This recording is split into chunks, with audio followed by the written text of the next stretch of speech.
Filosofía en tiempos de no filosofía podcast.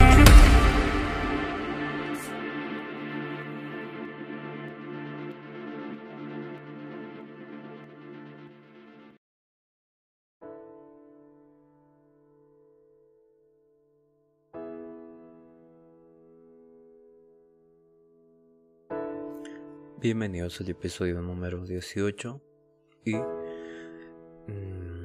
quería disculparme porque estuve trabajando en otros proyectos y eso hizo que no tenga tiempo para desarrollar el podcast diario. Esto es un curso, ¿no? Donde abarcamos toda la filosofía y por ende nos tocó hoy hablar sobre comparar las teorías éticas de Peter Singer, Martha Nussbaum, Thomas Escandón, Michel Sanden, Judith Jarvis, Thomson, Charles Taylor, Nozick, Quagme y Anthony Appiah. Hablamos de todos estos filósofos en estos episodios anteriores y vamos a hacer una comparación entonces entre estos filósofos, ¿no? Bienvenidos a este episodio y vamos a hablar primero de cómo se ha abordado la ética y cómo está relacionado con la justicia, los derechos humanos, los derechos de los animales, y la moralidad individual, la igualdad y la ética social, ¿no? Peter Singer es uno de los filósofos contemporáneos más influyentes en el ámbito de la ética aplicada, conocido principalmente por su enfoque utilitarista, ¿no? y su compromiso con la defensa de los derechos de los animales y el altruismo efectivo. Bien, su versión del utilitarismo que podemos llamar utilitarismo expansivo se dirige por ampliar el círculo de consideraciones morales en todos los seres que son capaces de sufrir, más allá de los límites tradicionales de la especie humana. Es algo muy interesante como Singer se inscribe en la tradición utilitarista, ¿no? Esta corriente filosófica que sostiene que la acción moralmente correcta es aquella que maximiza el bienestar y minimiza el sufrimiento, ¿no?, de la mayor cantidad de personas. Sin embargo, Singer utiliza esa dimensión radical, ¿no?, la igual consideración de intereses, ¿no? Y este principio implica que el sufrimiento de cualquier ser puede experimentar dolor, debe ser tenido en cuenta de manera imparcial, sin importar su especie. Es decir, lo que importa moralmente no es si un ser humano o no, sino cualquier ser vivo que tenga la capacidad de sufrir, ¿no? Eso se conoce como la sintiencia, de sentir, ¿no? Sintiencia, que es el criterio central que Singer propone para determinar quién merece consideración moral. Y evidentemente tenemos que hablar del especismo, ¿no?, la discriminación por especie, que esta ha sido una de las contribuciones más célebres de Singer, dado que es una crítica al especismo, ¿no?, término que él mismo populariza. Segundo, por favor.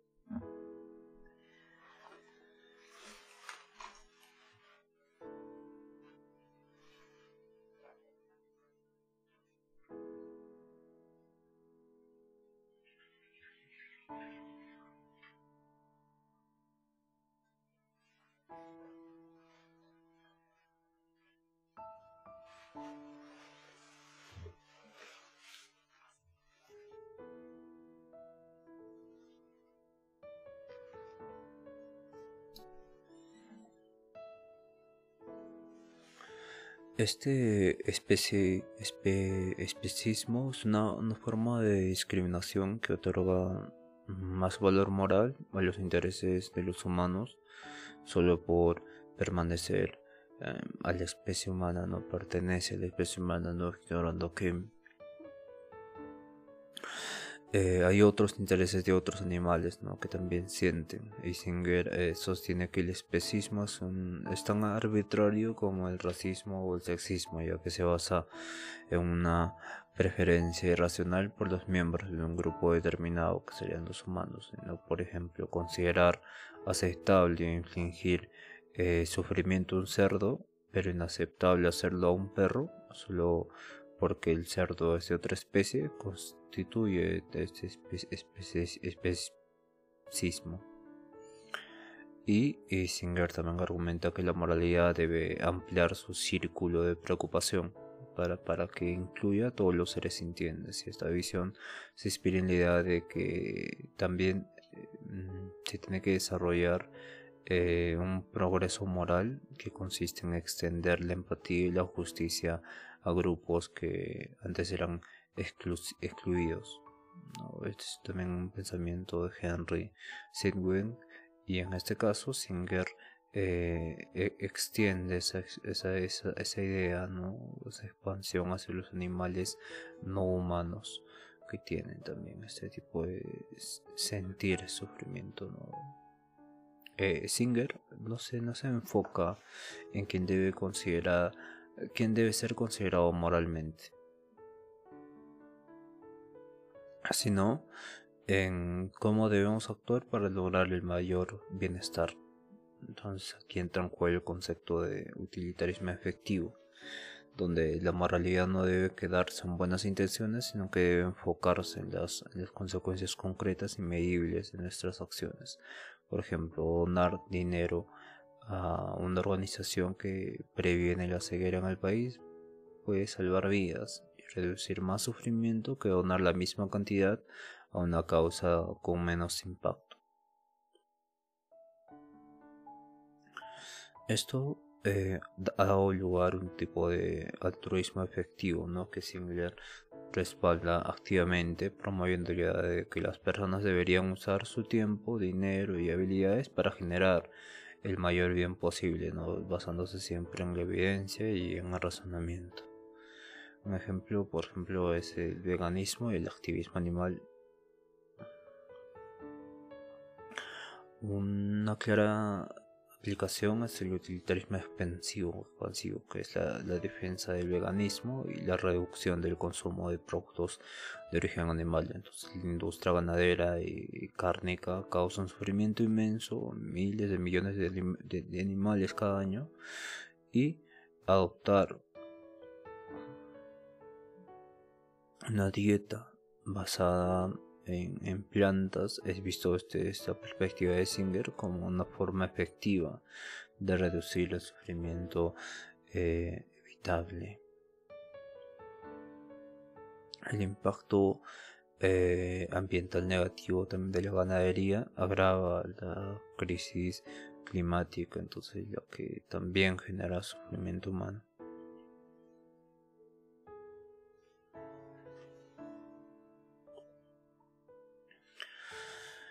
Y Singer nos invita a abandonar los prejuicios, las imparcialidades que limitan nuestra compasión. Nos desafía a adoptar una ética verdaderamente imparcial que valore el bienestar de todos los seres sintientes, ¿no? Independientemente de su raza, género, especie, ubicación, y al mismo tiempo nos exige ser racionales y efectivos en la búsqueda de ese bienestar, evaluando las consecuencias reales de nuestras decisiones. Entonces su propuesta no solo transforma la manera en que pensamos sobre los animales, sino que también impulsa una ética global que responde a los desafíos contemporáneos como la pobreza extrema, el cambio climático o la injusticia estructural.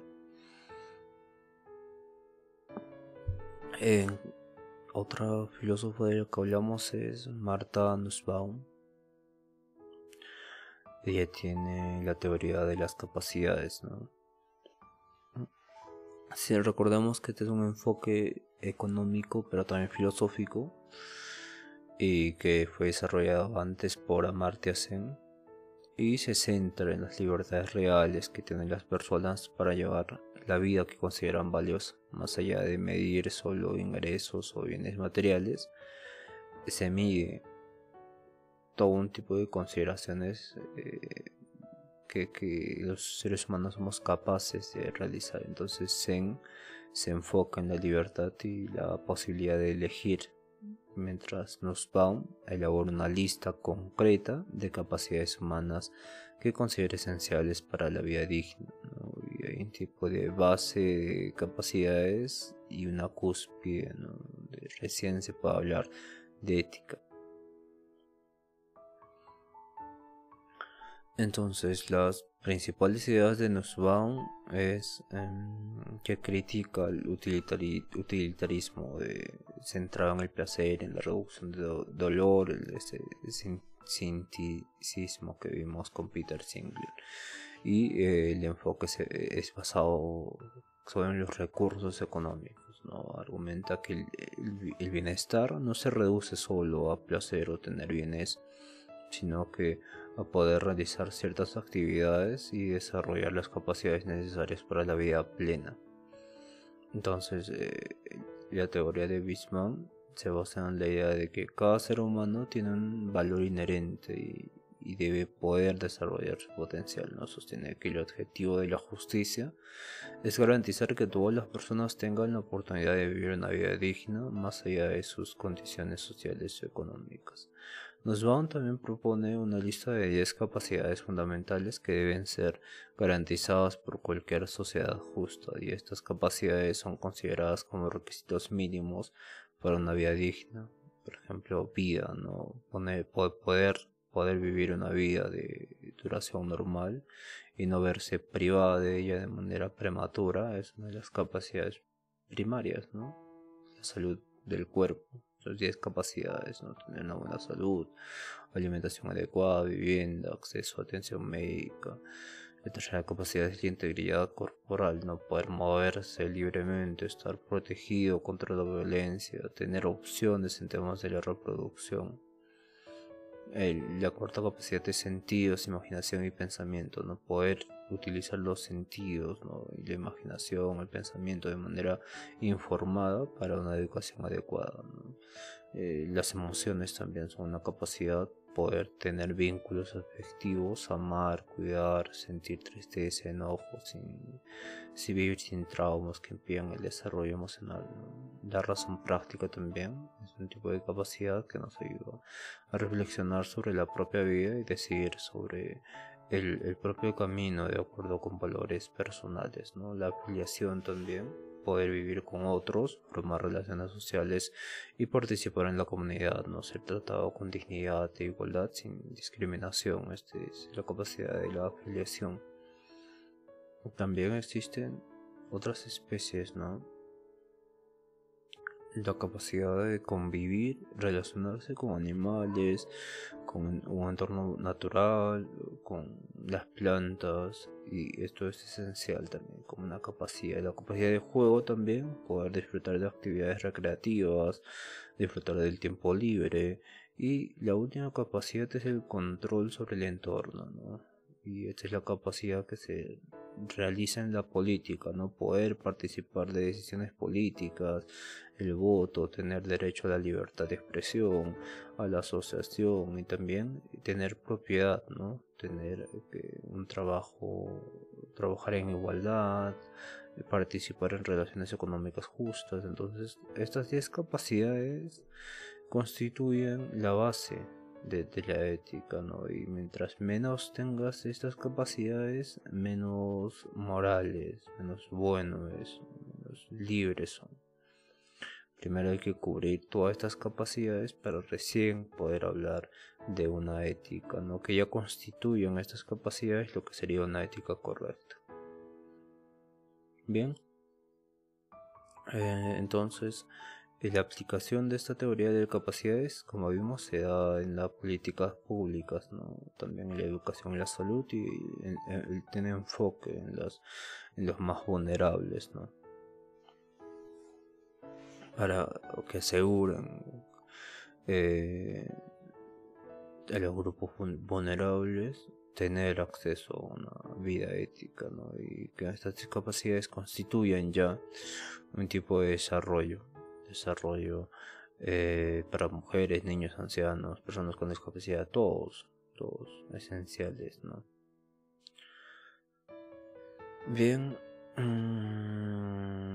podemos hacer la comparación entonces de Peter Singer y Martha Nussbaum, donde Singer tiene este enfoque de bienestar y reducción del sufrimiento, mientras que Nussbaum tiene el enfoque de las capacidades y la dignidad humana. Bien. Evidentemente vamos a tener que hablar de Tomás Escalón. Y el enfoque que tiene, el enfoque contractualista de Tomás Escandón es una propuesta inherente dentro de la filosofía moral contemporánea, ¿no? El contractualismo que defiende Escalón se basa en la obra principal, ¿no? De que una acción es moralmente incorrecta si no puede justificarse a las personas afectadas por medio de principios que nadie podría rechazar razonablemente, ¿no?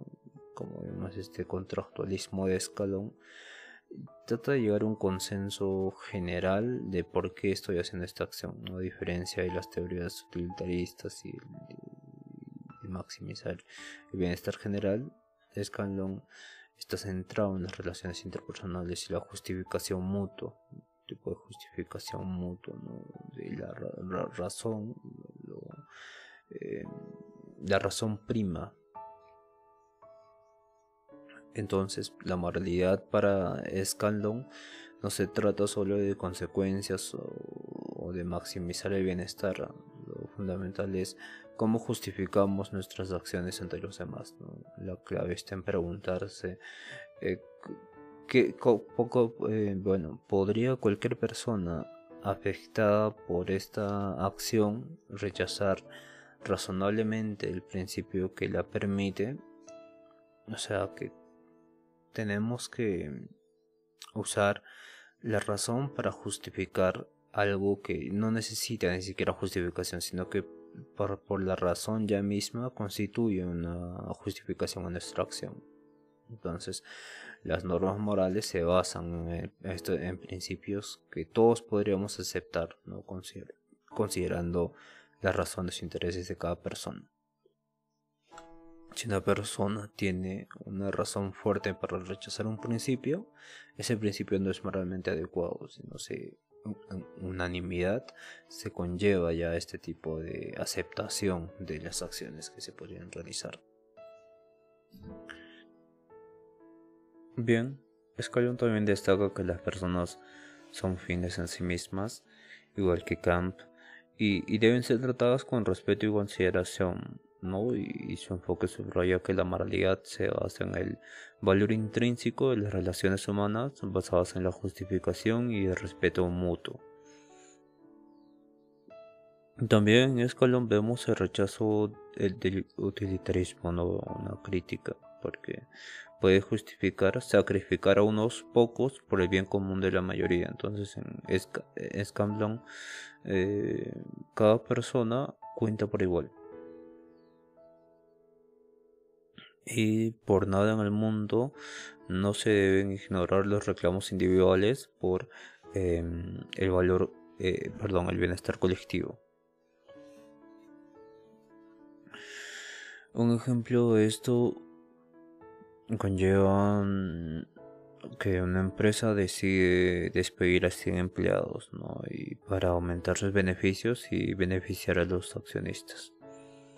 Desde el utilitarismo podría justificarse si el beneficio total supera el daño a los empleados despedidos, ¿no? Desde el contractualismo de Escalón habría que preguntar si para las personas despedidas podrían ser aceptables razonablemente esa decisión, ¿no?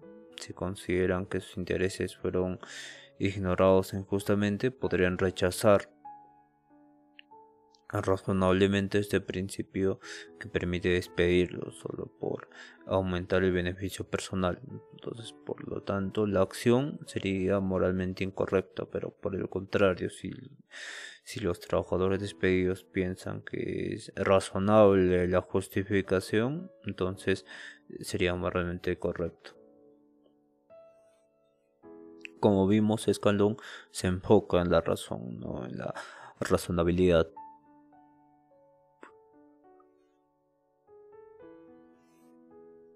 También tenemos que hablar de los derechos humanos, ¿no? Porque ya dijimos que la protección de derechos básicos sería un principio difícil de rechazar razonablemente por cualquier ser humano. Todos los seres humanos están de acuerdo en que haya derechos humanos y que son razonables estos derechos humanos, ¿no? También la justicia social, diseñar políticas que consideren las perspectivas de los más desfavorecidos, ya podría rechazar principios que lo perjudican, ¿no? La ética profesional también adoptar prácticas que puedan justificarse ante empleados y clientes y la sociedad es eh, dable y es moralmente correcto, ¿no? Si es que puede ser justificable las acciones que se cometan. Muy bien, las diferencias de los contractualistas se da con John Ralph porque su posición original y el velo de la ignorancia buscan principios de justicia que serían elegidos en una situación hipotética. Scanlon está más interesado en cómo justificamos nuestras acciones aquí y ahora, ¿no? Considerando las perspectivas de las personas concretamente afectadas. Entonces, la clave de su visión es que la moralidad es una cuestión de lo que les debemos a los demás, ¿no? Entonces, tiene este tipo de justificar acciones por medio de la razón que se consideran aceptables por la mayoría o por unanimidad.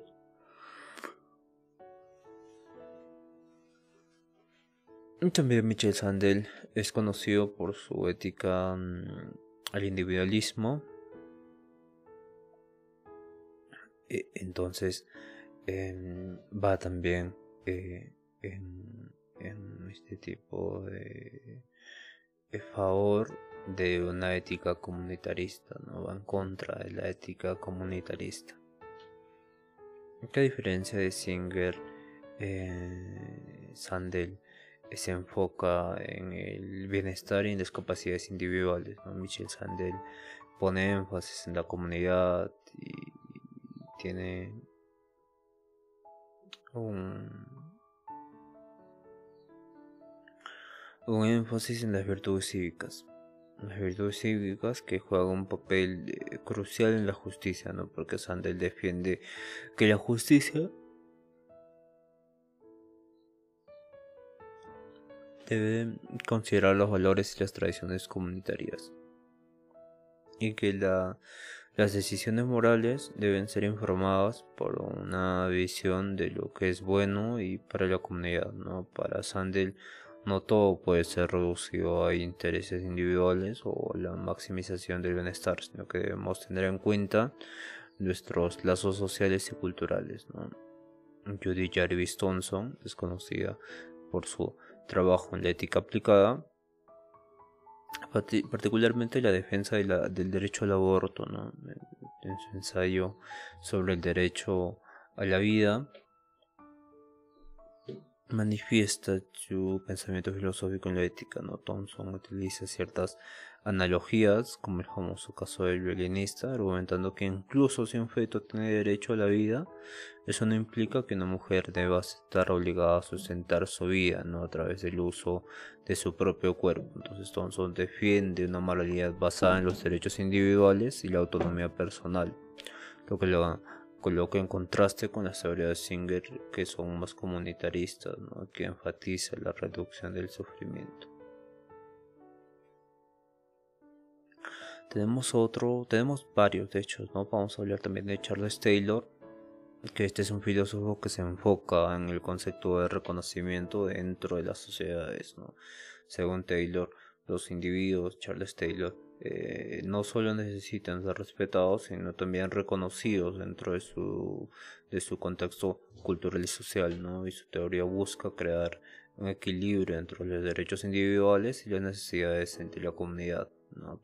A diferencia de teorías como la de Singer y Nussbaum, que se enfocan en el bienestar individual, Taylor propone que la identidad de las personas está profundamente vinculada a la capacidad de ser reconocidas y respetadas en su entorno cultural, social y político. Robert Nozick también tiene este enfoque de libertad, ¿no? Su teoría del liberalismo libertario defiende un enfoque que coloca un fuerte énfasis en la autonomía individual y los derechos de propiedad, ¿no? Nozick ve que el Estado no debe intervenir para proteger los derechos fundamentales de los individuos y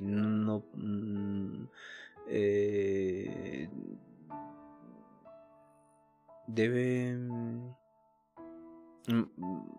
poner énfasis en que las personas cumplan no cumplan, sino las reglas. El Estado pone las reglas, pero no debe redistribuir recursos o intervenir en las decisiones económicas, ¿no? Y su enfoque se basa en el principio de la justicia, que se alcanza cuando una persona puede vivir de acuerdo a sus propios valores sin interferencia, ¿no? En su obra más famosa, Anarquía, Estado y Utopía, rechaza las teorías de la justicia distributiva como las de John Rawls, argumentando que la redistribución de la riqueza es injusta. Es muy interesante, ¿no? Porque luego tenemos a Anthony Appiah, que es conocido por su enfoque cosmopolita en la ética y defiende que debemos reconocer y respetar las culturas y valores globales, y según Appiah la moralidad no debe ser local o nacional, sino que debe tener una dimensión global que respete la diversidad cultural mientras promueve los derechos universales, ¿no? En su obra la ética en un mundo extraño, cosmopolitismo, Appiah argumentaba que la ética debe ser vista desde una perspectiva global, donde se reconozcan, donde se respeten los derechos y las culturas, pero con un enfoque que trascienda las fronteras nacionales. Es muy interesante, ¿no? Todos los filósofos que hablamos se enfocaban en la ética, principalmente en la ética, y vimos que hay muchas formas de concebir la ética y muchos enfoques. Aunque estos filósofos provienen de tradiciones éticas muy distintas, algunos puntos en los que sus teorías se superponen, ¿no? Otros en las diferencias marcadas y otros en las similitudes. Por ejemplo, Singer, Nussbaum, Scanlon están comprometidos con la igualdad, la dignidad humana, en el caso de Singer la dignidad animal, mientras que Sandel y Taylor se enfocan en las comunidades y la identidad social, ¿no? La mayoría de estos filósofos coinciden en que el bienestar individual debe ser protegido y promovido. Sin embargo, las diferencias que vemos también son vastas, ¿no? Porque las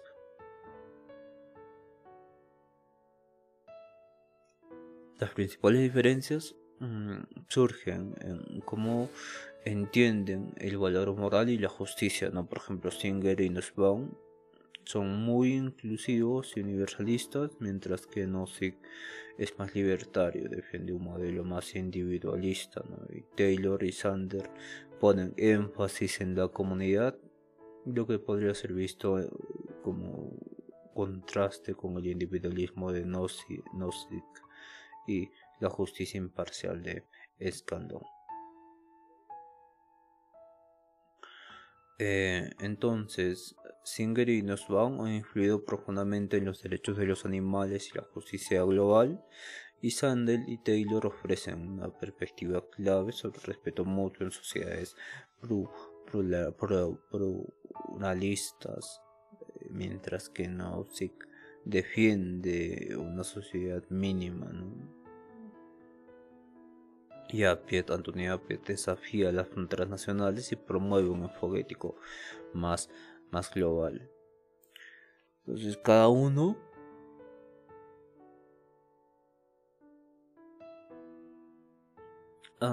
aporta valiosas ideas para la comprensión de la ética, la justicia, la moralidad.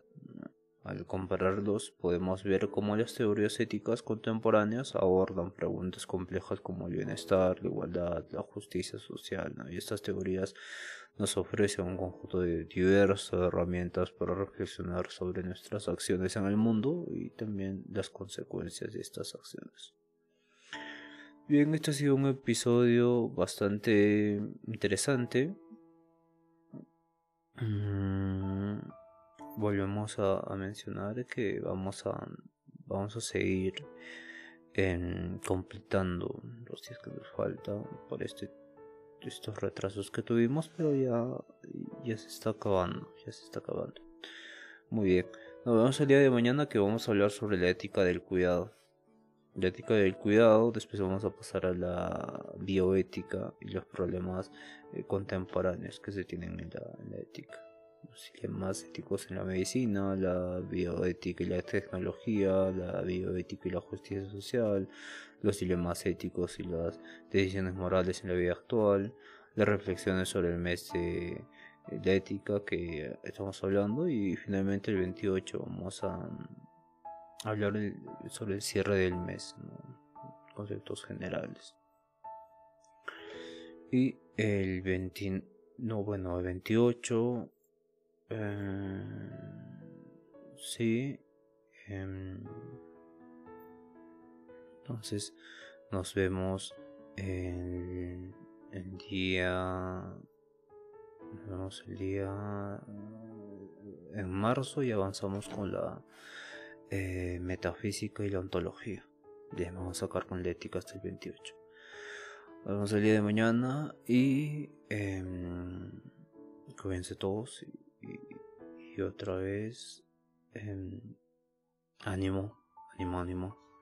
Nos vemos el día de mañana.